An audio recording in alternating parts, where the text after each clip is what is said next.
Have you ever noticed that everything seems to be more expensive than it used to be? Unless you've been living under a rock, yes, you've noticed. Groceries, rent, gas, even going out to eat, it all adds up so much faster than it did just a few years ago. And the reason for that is something called inflation.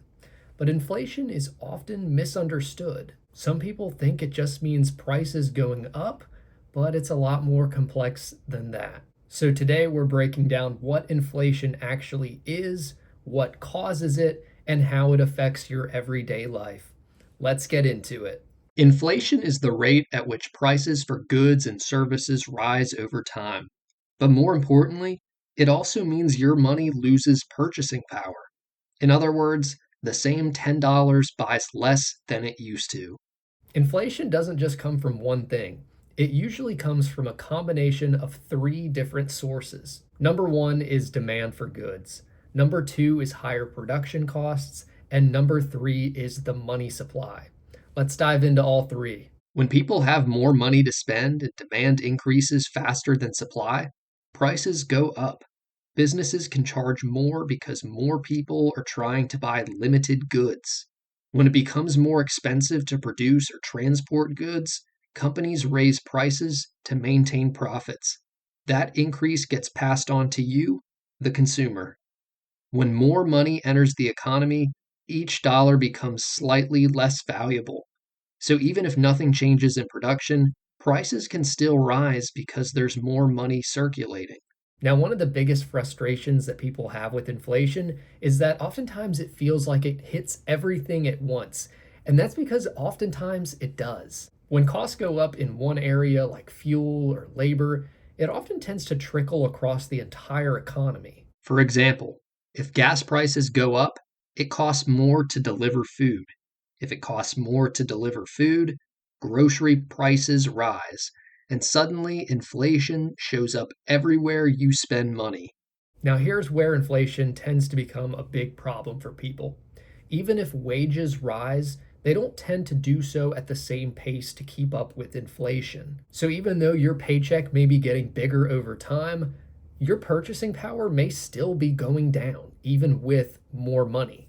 If prices rise faster than income, people feel financially squeezed.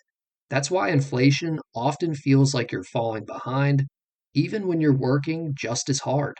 Now, believe it or not, a small amount of inflation is normal and honestly healthy for an economy. Most economies are going to shoot for around 2% inflation a year. That's because it encourages things like spending, investing, and economic growth. But when inflation gets too high or too fast, it becomes a problem.